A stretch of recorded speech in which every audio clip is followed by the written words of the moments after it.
Is it time to move into a caravan? Let's go.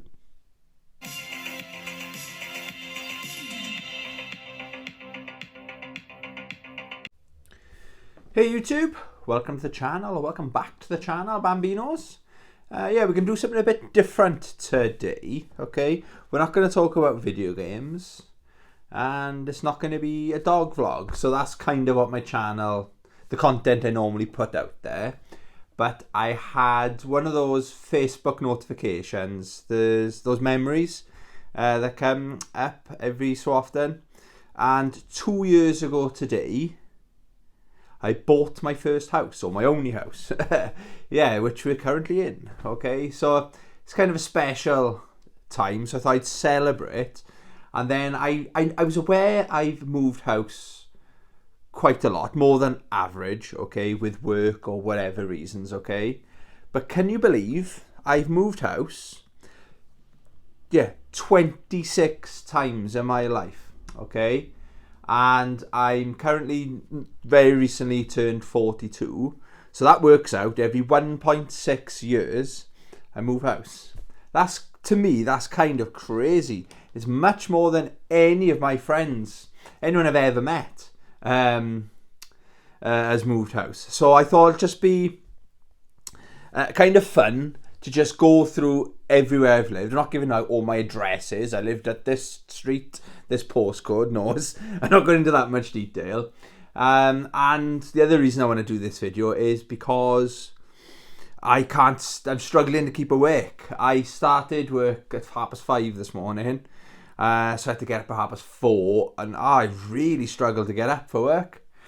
So it's either sleep on the settee and then maybe not be able to sleep tonight, or get off my butt, make a YouTube video and celebrate with you guys becoming a homeowner. So this is obviously going to be the video everywhere I've lived my entire life, not as an adult, from basically 3 places I lived as a kid, so all the other 23 as an adult, let's say.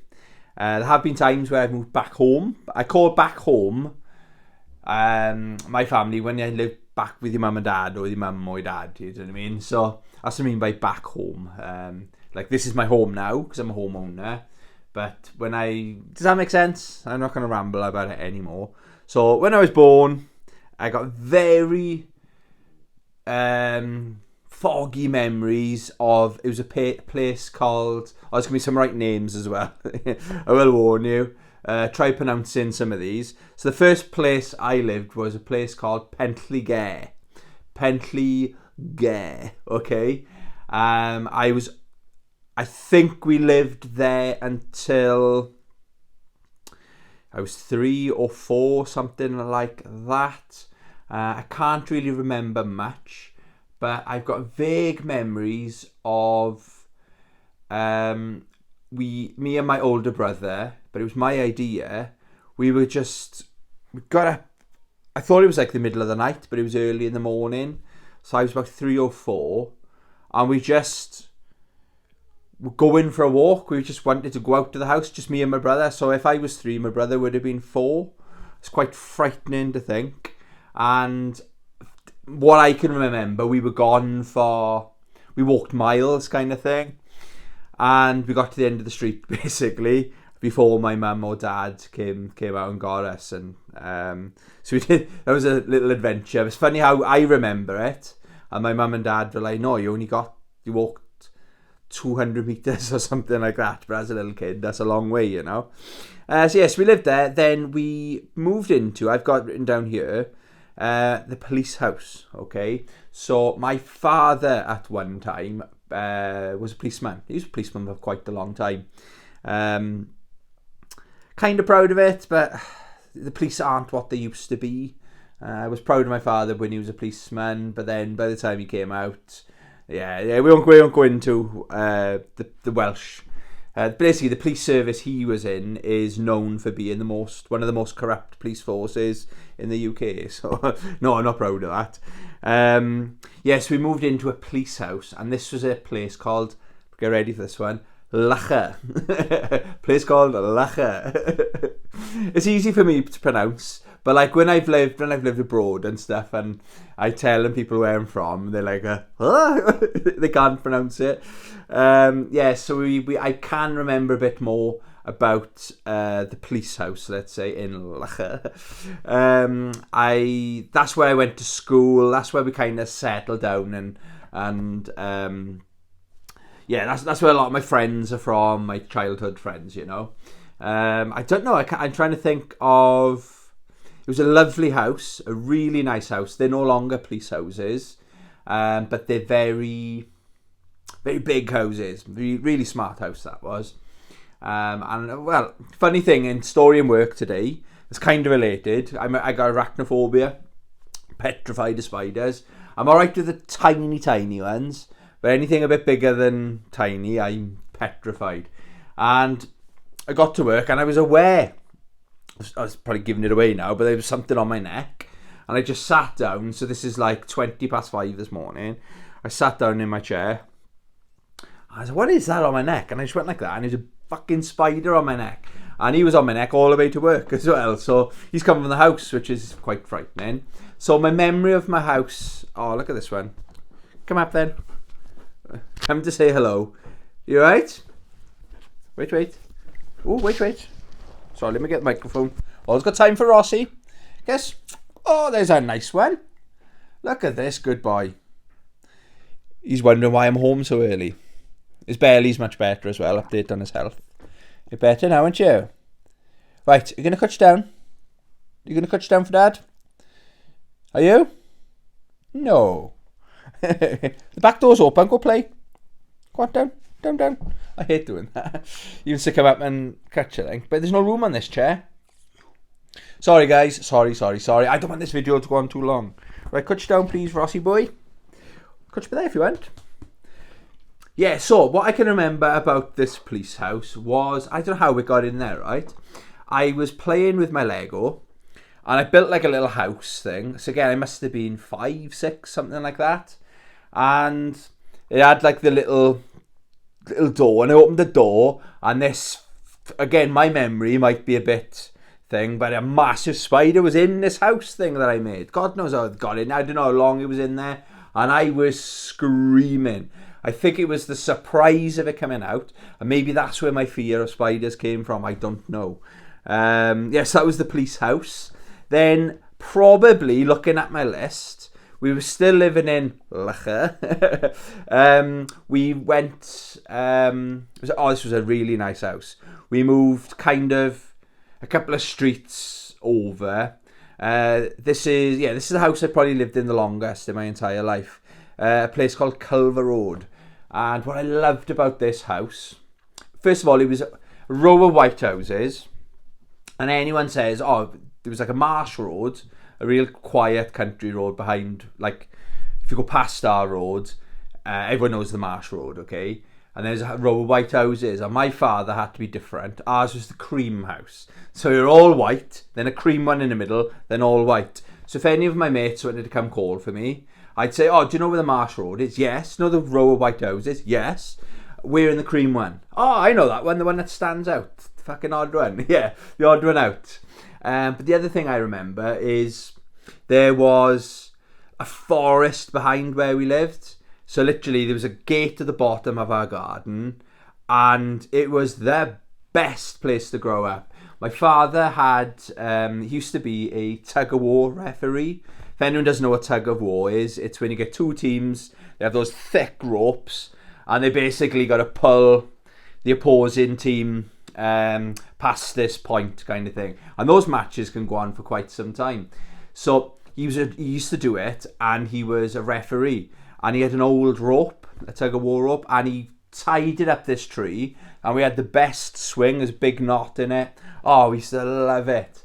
And I tell you a sad story, we'd gone swimming one night, and we knew that they were going to build a road behind our house, literally going to knock down all this forest, and we could see the JCBs coming in before swimming. We went swimming, come back a couple of hours later, and it was like our playground had almost been completely wiped out. So they put like this bypass, this busy road behind our house. It was devastating. I was probably 10 years old, something like that. It was like, what? We couldn't believe it. But if you see the road now, and where I lived, they planted a lot of little trees, but they're all big trees now.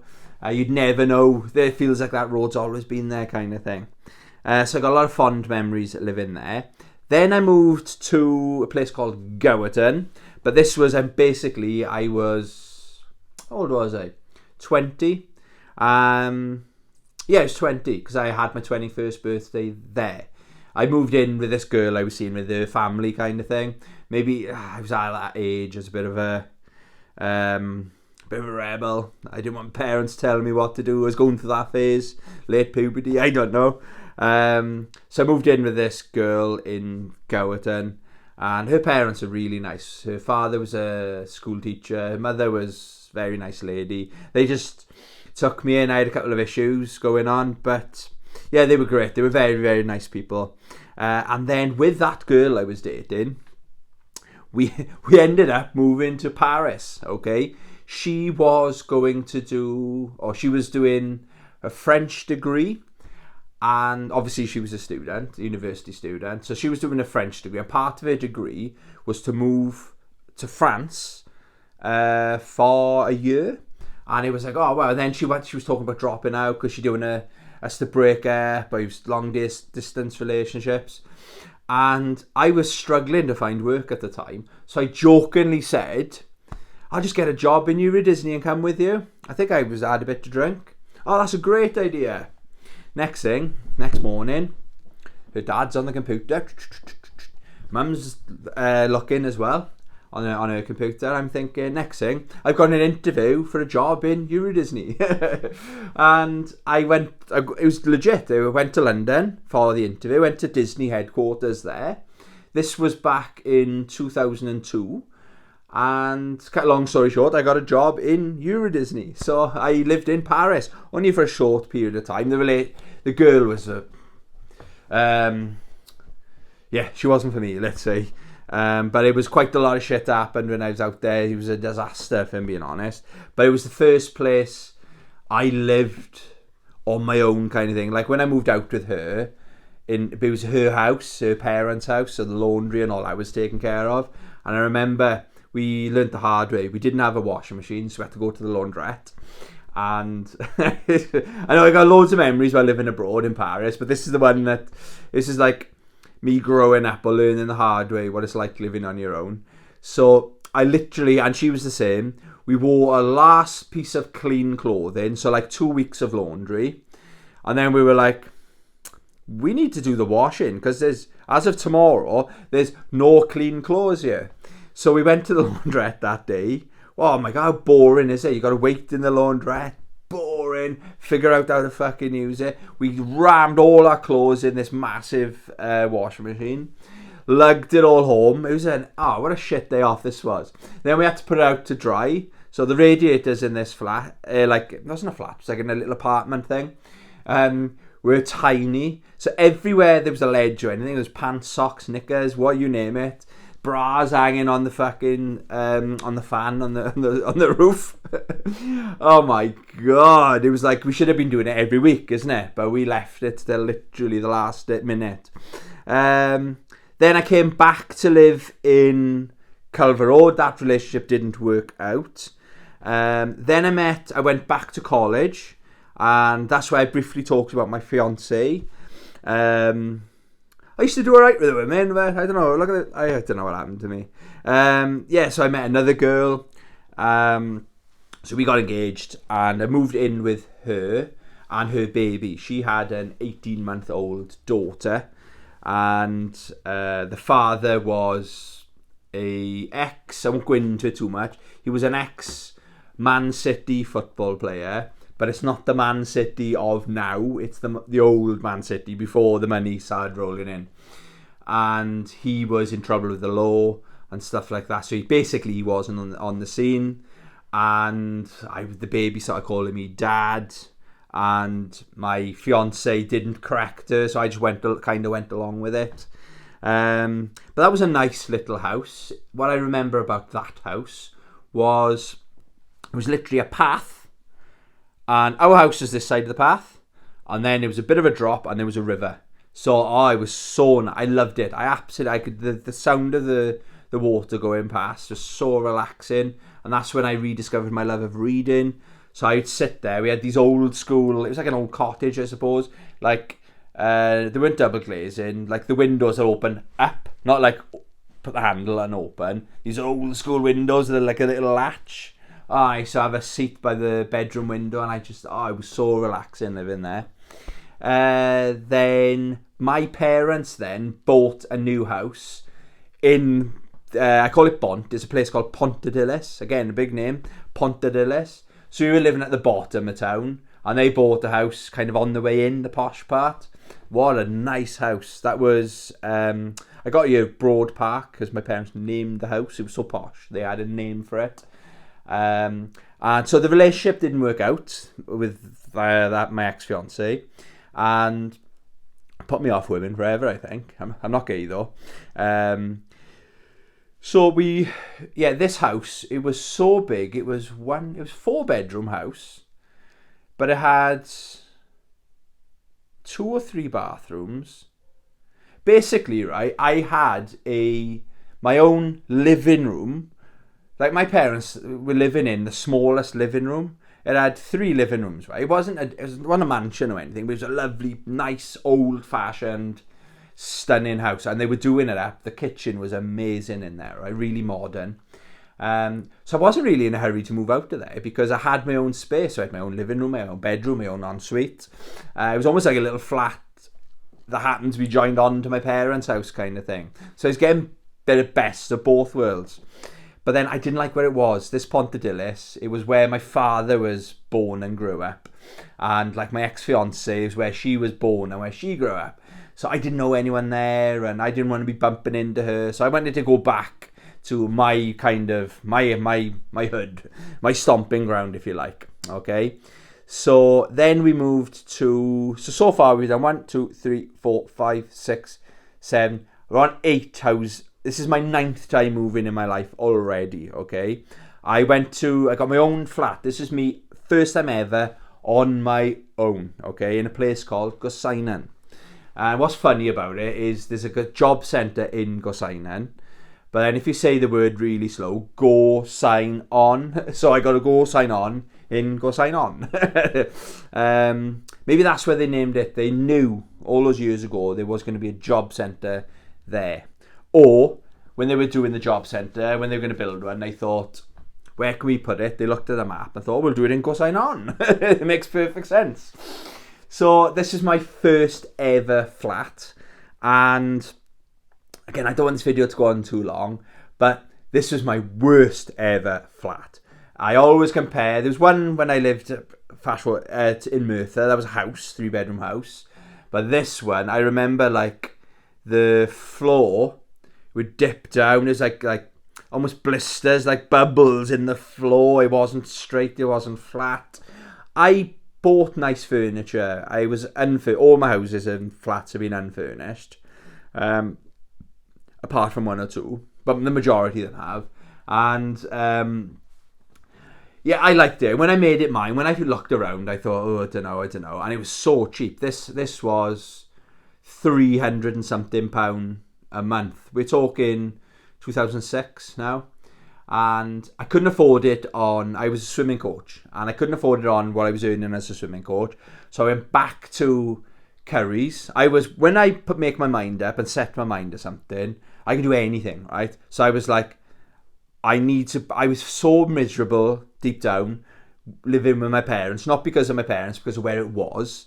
I wanted to get back to where I knew people and people knew me, you know. Like when I walked down the street, though, every other car beeping the horn, Antonio! I wanted that. I missed that, you know. So, Gosainen, perfect place for me. So I went back, just walked into Curry's. Neil, the manager, I says, Neil around? Yeah, he's in the office. So, can you give him a shout? Tony, you knew me as Anthony, or Sir. So I went and had a chat, bada bing, bada boom. Got my old job back, paid me more money, happy days. I was great then, okay? So what I remember about this flat was I told a story about it had rats, and but it had rats. It was next door but one to a very dirty Chinese restaurant, and it was lovely out the front, but out the back where the entrance to my flat was, out the back was all the bins and stuff, and they were not following the health and hygiene kind of thing. It was everywhere, and it's only a matter of time before one of them got into my flat. So basically moved out to there. Got offered, still with Currys, I got offered a job, same position, but in another town. Pronounce this one, Llanelli. I say it again, Llanelli.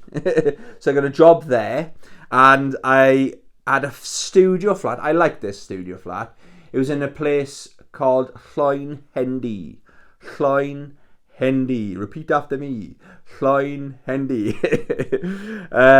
So I had, this building used to be an old people's home, and all the rooms got converted into flats. It was a studio flat. It had the smallest bathroom shower area ever. If you drop something in the shower and bend down to pick it up, your bum's opening the shower door, right? That's how small it all was. But when you view the flat, it was lovely, proper wood flooring, and it seemed really big. I thought, oh, this is smart. The kitchen was brand new as well. Oh, now you're talking. Nice big windows. But then when my friends and family were helping me move my stuff in, I had a 3-seater sofa and a 2-seater on my big telly and my single bed. It was like everything. My room, my apartment was getting smaller and smaller and smaller the more stuff that was coming in there, you know. But I was happy living there. Then I met a girl, and it was living in a studio flat with a girl as high maintenance is a recipe for disaster. So she wasn't technically living with me. She wasn't paying rent or anything, but she nine times out of 10 she'd be staying in with me rather than in her own house. Yeah, so we decided to get her a house together. So we went to, I can't remember what it was called, but it was like on the back of my garden was backing onto a golf course, and this was like really posh. I could never afford the rent on my own, because this girl was moving in with me. We were split, and she was earning more than me, so we were splitting the rent. Happy days. But that relationship didn't last again. And then I'd applied for a job, still with Currys. So I was a team leader, and I applied for a job as an assistant manager. That was always my goal. I wanted to become an assistant manager, because financially you were set then. It was really good pay. Team leader was all right, but then it was really good. It was like, I don't know, almost double what I was earning at the time, more again as an assistant manager. So I was all about that. So job came up in Cheltenham. I remember I wasn't qualified to have the job, because you had to have either been an assistant manager or passed this course, but I was on the course. So I was confident I was going to pass this course, thank God. But I thought, I'll have this interview now as a practice interview. Cut a long story short, I got off the job. Everything great. And I remember about Cheltenham, or when I first moved there, the company, Currys, paid for me to rent a van. They paid for my deposit for the house. They've just threw money at me. It's like a relocation package. If you've got to move with so many miles or something, they sort you out financially. So, and I didn't have to pay that deposit back as well. So I was like £600-700, just take it kind of thing. It was great. Cheltenham, loads of good friends. Terrible manager. He's probably one of the worst managers I've ever worked for. He had the nice smile, this and that, and after about 2 days of working with this guy, I thought, he's a fucking asshole. Anyway, no, I don't want to go down negativity. Okay, we're celebrating me being a homeowner. My interesting thing with that house was, I thought it was cool. I had 16 massive trees in my garden. It was a nice big garden, but it was hard. It was no light getting in. I just thought it was cool. No sunlight would get in there. I just thought, it'd be really cool relaxing out here in the summer. I hardly ever went out the back. And I've never seen a house like it. So I'd go in, looks like a normal house, quite a modern house, I suppose. You go in, the kitchen, and then you had the living room, and then it was like the bedroom was like on a balcony overlooking the living room. I thought that was really cool.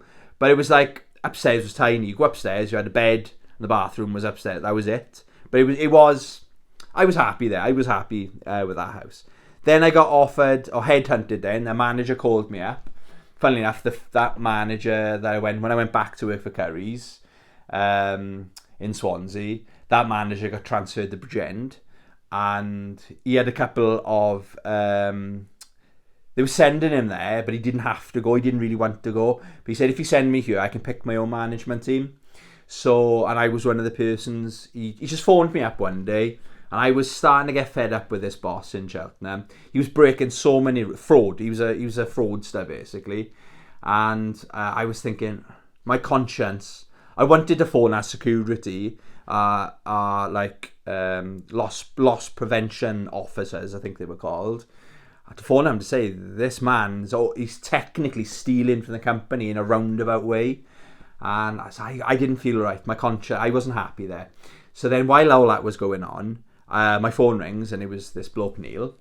He's asking me how I was going, blah, blah, blah. And I said, I'm in a bit of... So I vented to him and he goes, the reason I'm phoning is... He said, I've had a word with the area manager and he said that you can pick your management team. Would you be interested in coming back to Bridgend? I'll pay you more than you're on now. I thought, yeah, get me back. I'm back in Wales then as well. And that's easier to pronounce, isn't it? Bridgend.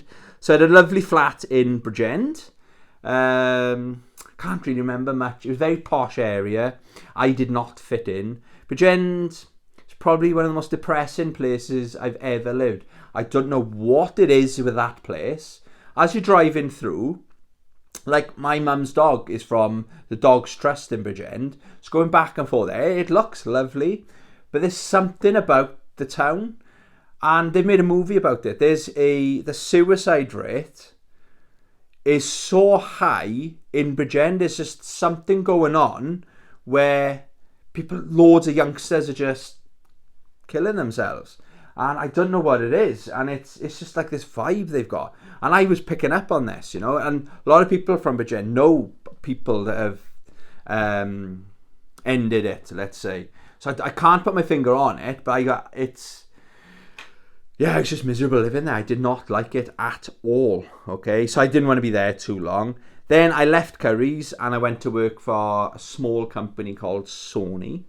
And that was actually, that was brilliant. That was almost the same money as what I was earning as an assistant manager, just talking about Sony Vaio laptops. And it was in the Currys as well.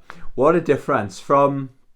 Didn't have to worry about any sales. Well, all my sales target was selling the laptop. I didn't have to worry about the insurance and all the other crap that they try to push on you. I was just, ours are better because of this, this and this. So don't buy that one, buy this one kind of thing. That was my job. Easy money, right? Because I'd been in sales for a long time. It was so easy. But my flat there was in a place called Copper Quarter. Any football fans out there, if you've ever come to see the Swans in the Liberty Stadium, or if your team have come to Swansea, opposite the stadium, you got like this river and these really cool looking blocks of flats. I rented one of them. And that was where I thought I was going to buy.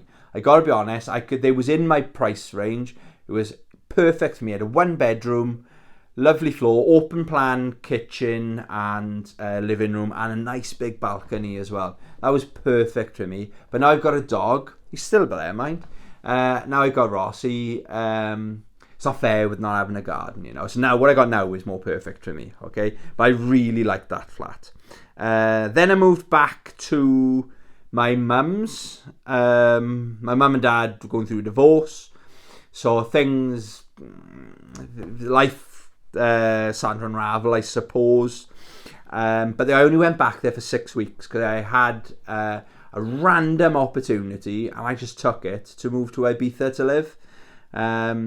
So I was there for 6 weeks and basically 6 weeks later I was living in Ibiza and that is up there with the best apartments we've ever had. I don't want this video to go on too long, but basically I think, and everyone that came over, because we had a roof terrace, we had a balcony at the back, we had a balcony at the front. The views are incredible, right? That's up there with the best places I've ever lived. Right where you wanted to be, okay? Walking distance from everywhere, okay, that we needed to walk to.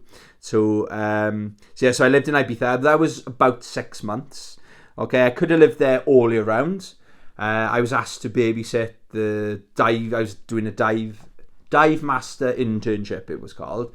But one of the owners of the dive centre, he had a dog and he wanted to go travelling over the Christmas. And his name was Monster. He wasn't a very nice dog. They reckon his dog had killed another dog, like bit it to death, mauled it or something. So I didn't like this dog, but this dog, something about the dog took to me or whatever.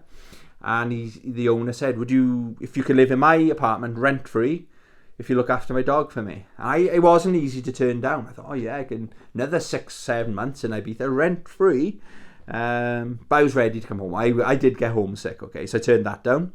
Then we moved. So my mum had divorced my father. Oh, they'd gone through their divorce.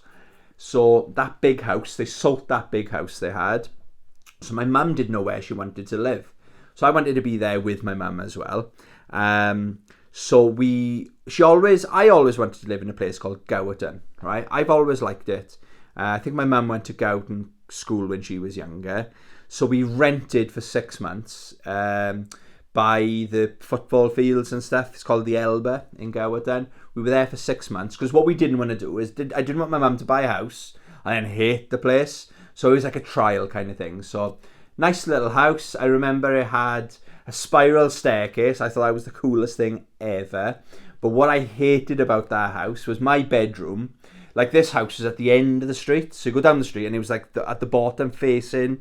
So you could see the end of the street base, if that makes any sense. So when it was windy, it was like a wind trap. The wind used to blow up against our house. And there was something wrong with the window. And it was like howling every night. Most nights I'd be sleeping down the stairs in the living room. I'd be shit the next day at work because I need my sleep, okay? And the amount of sleepless nights I had because of that fucking window, So then we decided, yes, we're happy in Gowerton. And so my mum bought the house then. We went to view a few, but we walked in this one. And I said, Mum, this is perfect for you. And my mum, the difference is, the house had a couple of offers. But my mum had just sold that big house. So basically she said, oh, I can pay you now. If I want the house, I got the money to pay you now. So when they relayed that back to the seller, it was my mum's house if she wanted it, basically. There was no like, oh, I need to sell my house, like an ongoing chain kind of thing. My mum had the money, good to go. It was just a one-off payment. So we bought that house and I was really happy living there with my mum. And I knew it was safe as well. It was a nice family kind of vibe. It was a lovely place, okay? But then with work, I was finding my feet again, back into the retail. Because I give it all up, didn't I? To move to Ibiza, I give it all up, like working for Sony. What a cushy company to work for, But I quit everything to go to Ibiza. So I was kind of starting from rock bottom again. So I worked my way up in the fashion industry now. Obviously, look at me. Yeah, so a job came up to work for a company called Jack and Jones in Exeter, and I got family in Exmouth, so we kind of know Exeter quite well. We used to go there every summer and stuff, and that's a nice place, that is, but very expensive place to live. So I had a studio apartment there that was tiny. It had a tiny balcony, but it was really, that was Rossi again. I was really happy. I was right in the town centre. It was like a 10-minute walk to the shop that I was running. Great, but that's where, looking back, I think that's where my alcohol started, my addiction. Because what we would do, it was a lot of youngsters working in the shop. I was by far the oldest person there. And every single night, whoever was locking up with me, all right, boy, whoever was locking up with me was, oh, do you want to go for a pint? Every single night. And then we'd be half drunk then by the time I'd be walking home. And I'd call into Tesco's then to have a bottle of wine. That's where I discovered red wine, Shiraz. Oh, that was my drink back then. So I moved there. Then one morning, Saturday morning, normal Saturday, I was going out to get a pair of shoes for a customer. I came back down and I clocked the director of our company was in my shop. So I said, it was me, only two of us in at that time in the morning. It was like first thing in the morning. And there was, I remember it clearly, this customer was going to a wedding that day and didn't have any clothes to wear. So we were dressing him up in a full outfit. So I was busy with this customer. So I called the assistant manager over. I said, oh, that's so-and-so. I think it's the director of the company. And so it was. So she went over and she didn't know who he was and just give him good service, you know. So he said, let's go for a coffee. So I went for a coffee and he said, oh, we're shutting the store down. I was like, are you fucking kidding me? Are you kidding me? I moved here. I was shocked, right? And we were smashing our sales figures. But it was to do with the council were putting the prices up and the rent was almost doubling. It was silly. Business, it didn't make any sense. But he said, we want to put you into Carlisle. So I said, yeah, okay, I'll go. Because I really enjoyed it was easy, very easy to sell. When you've been used to selling £3,000 tellies, £1,000 laptops, selling £40 pairs of jeans with a belt is a piece of piss, let me tell you. So yeah, I wanted to stay with this company. I felt appreciated. So I ended up going to Carlisle. I did it. I agreed. Right, will you touch down, please? I agreed to go there without looking at a map. In case you didn't know, Carlisle is the most northern, I think I'm right, it's the most northern city in England. It's on the border of Scotland. My biggest regret was not going to Scotland more while I lived there. It was always, I'll do it next week.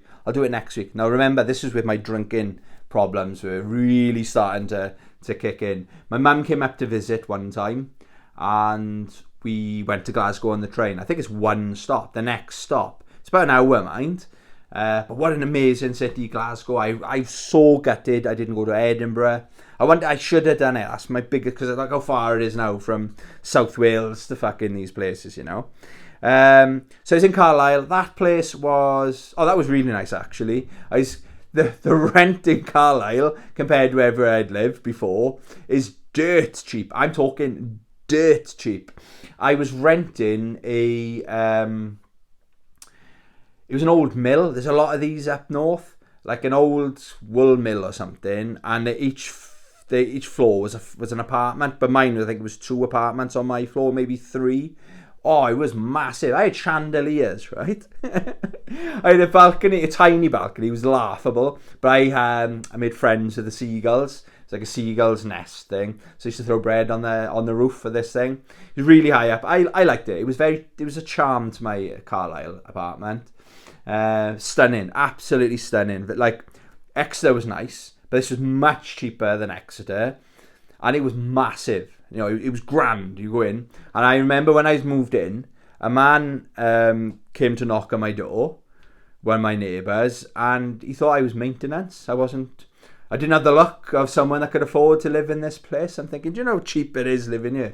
He said, once you finish in there, I need you to come and look at the toilet. I was like, excuse me? Yeah, the toilet's blocked. You had to fix the toilet, aren't you? And I was like, I don't think so. Bit of me thought, should I play along with this, see if I can fix this man's toilet?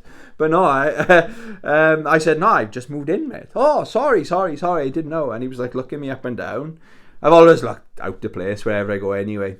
So Carlisle, that was going really well. I said how easy this job was. Then, as far as sales, we were up there in the top 2-3% in the UK. Then I was asked, can I cover Newcastle store as well as Carlisle? So they bought a month train ticket. It cost them hundreds of pounds. I agreed to it because I was excited. I thought, can I run 2 shops? And the first week, Newcastle was first and Carlisle was second in the whole UK. It couldn't have gone any better. So then they said, right, Newcastle's a bigger store. It's got more potential. You've done everything you can in Carlisle. Would you consider going to Newcastle or Gateshead in the Metro Centre? Gateshead. I said, yes, okay. If you can afford, if you pay me this, I'll go. They paid me it, I went. And that was stunning. So I had to move there basically. It was over an hour commute otherwise. So it's funny, when my grandfather passed away, I was living in Carlisle. So one day, on my day off, I just caught a train to Newcastle, the city centre, because I'd been to Gateshead, the Metro Centre, but I hadn't gone. It's one extra stop, I think, on the train. So they had no plans. But I remember with my breakfast, I was doing shots, just on my own. Like, here's for you, Bampy, kind of thing, drinking. And it was I think it was the Pitcher and Piano. What a stunning little pub that is. And it's right on the river. And do you know the Tyne River? You know the Tyne Bridge and all that? That's literally just there. It was like, I felt like I was in a postcard, you know, looking. And there was a block of flats the other side of this river, right the other side. And I thought, I'm going to live there one day. I shit you not, that's where I ended up living. I viewed the flat. I'm not going to go into it too much more. I did a bit of a tricky thing to get the flat. But yeah, I got the flat and I was exactly where I wanted. The only thing, my balcony, this is where I launched my Grand Theft Auto 5 and it's still flying. I think it was on the 6th or 7th floor. My double balcony, so you could get it from my bedroom or my living room area, was facing the wrong way. I'd rather be the other side facing the river and the bridge and all that. But it was still great. Like the Great North Run goes past my road where I was living, you know. So that was Newcastle. Then I went then, I'm not going to count this one, I moved home briefly. So that job, I basically, when I moved from Carlisle, I had a really good area manager. What I didn't take into consideration, when I moved to Newcastle, they were part of another area. And that area manager was so rubbish, out of its depth. I just quit. I was going through a tough time and apparently he got in trouble for what he did, but I was fucking done. They invited me to Alton Tower. I never forget. Jack and Jones, the CEO, invited me to go to Alton Towers to have a chat with him. I thought, what a funny... And a bit of me, I thought, I've always wanted to go to Alton Towers. But I thought, no, I'm fucking done. What a random place. I don't know, he's going to try and bribe me with roller coasters to stay with the company or something. Yeah, so I left there. Went back home briefly. I say briefly, I was probably home for... So I say home, I mean Gowerton.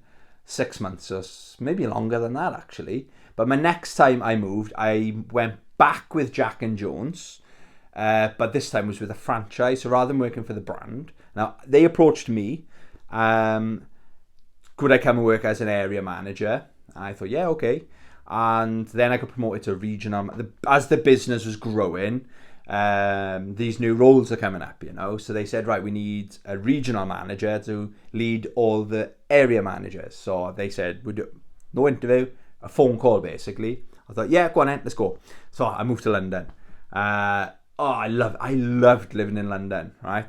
It probably is my favourite city in the world. I know there's parts you shouldn't go to, it's very rough. The stabbings and stuff like that that's going on every time you turn the news on. There's something happening there. But where I was living, it was in Kensington. Oh, I was so happy living there. But again, my drinking, I was gone with my drinking.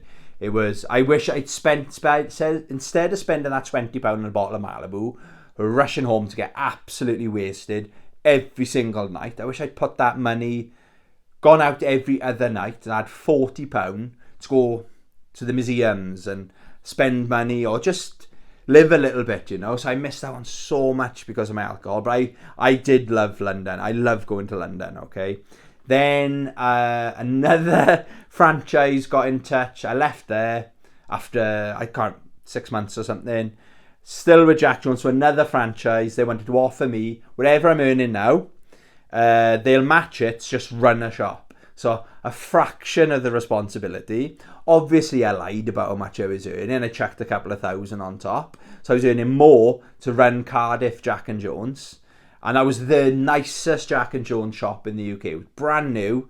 It was like a year old. And I remember looking at pictures going, oh, I'd love to be the manager of that shop. It had 2 floors, this and that.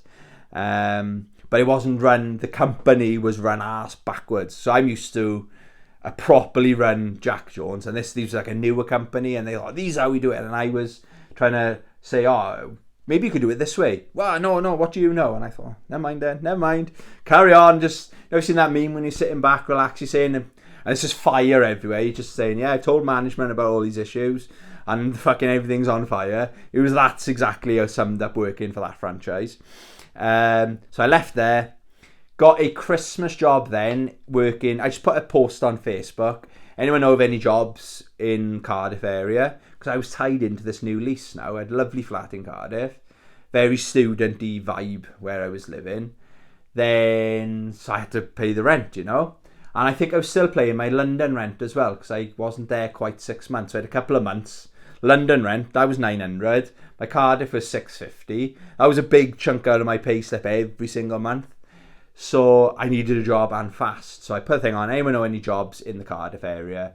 And I knew a guy from my Jack and Jones days. He was working for TK Maxx in Merthyr. He said, I can get you a Christmas job if that helps. Just come up and see me. So I went up the next day, got a Christmas job.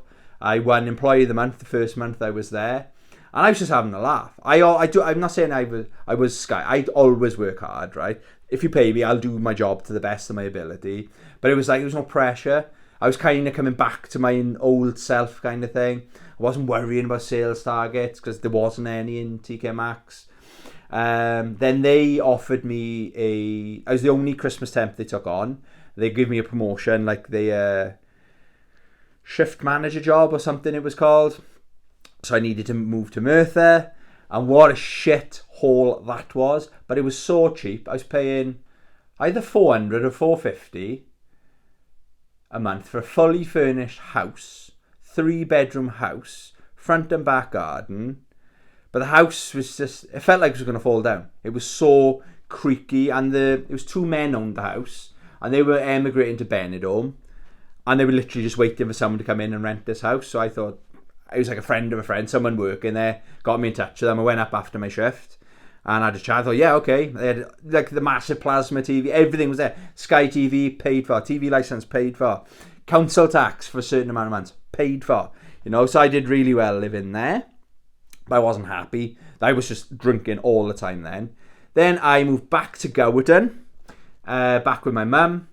And that's when I talk a bit about my alcohol issues. That's when I started telling people, like, I remember mum's dog, when Rax, he was a puppy, it was so embarrassing. So he would sleep in my mum's room and he was pawing at my door. So my mum opened the door one morning, so I'm like half awake, morning, like that, hungover as fuck, and the Max went under my bed and here's me trying to hide all my fucking wine bottles. I think she knew, but like, he's smelling whatever's underneath my bed. So, like, but he went right under. So we're both there then. So lift up my quilt and you could see it was just the whole bed. It just got out of hand. It was, because I'm drinking like up to 2 bottles of wine every night. There was cans, everything, just glass bottles fucking everywhere. It was so embarrassing, you know. But my mum didn't want to upset me by saying, I think you got a drinking problem. So when I said it, she goes, duh, I know, kind of thing. So yeah, she helped me out with all that. So that's when I moved back to Gowerton that time, and that's when I made the decision I was in my late 30s. I thought, do I want to be doing this? Like, my 30s just flew by, okay? And I thought, some of my friends are homeowners. One guy I used to go to school with owns multiple houses. No, I know it's not a competition, but you do see these people. I remember when I bought my house, a guy I used to go to school with, his son had just bought a house the same week. It was like, you fucking kidding me? But again, it's not a race. We'll go at our pace, our own pace. But it is hard, right? I'm not making excuses. It is harder when you're on your own. When you and a mate buying a house, or you and a partner are buying a house, it's harder because it's all on your own. You do get. Well, the only benefit I get of living on my own is I get epoxy 25% off my council tax. The government set up things where I remember I had a bank account where whatever I put in, as long as I use that money to go towards a mortgage, they give me an extra 25%. That's a game changer. They don't do it anymore, though. I don't know why the government stopped. That was a game changer. Like, some of my mates are saving up to buy a house. That money goes a long, long way, but you can only put so much in there a month. So, yeah, that's when I stopped drinking, got my act together, got back into retro gaming, fell in love with gaming again, fell out of love, then back in love with it. And 2 years ago today, I bought my only house, and I'm more than happy here, you know. My neighbours are okay. I don't think I've ever met the ones that side. They're nice, that side. Yeah, there we are. So I've lived, this is my 26th time, and hopefully my last time. I'm not looking to move or anything like that. Yeah, so I worked out every 1.6 years I move house. So I'm over my average now already because I've been here for 2 years. I think actually I moved in on August the 1st. I wanted to be in here before I turned 40. But these things take time, and this was kind of the tail end of all that COVID restrictions, and we can't send a letter because of COVID, and it takes 4 times as long to read your email because of COVID. And it's fucking... And some things haven't gone back to normal, have they? Some banks, Nationwide Bank, hasn't gone back to their normal operating hours because of COVID. And you think, that's old school, that's old news now. Anyway, I'm not going to rant about the state of our fucking government and banking and NHS. I'll be here all day. We have been here all day. 50 minutes. Sorry. Thank you very much for watching. Am I a gypsy? Let me know in the comments. Love you. Goodbye.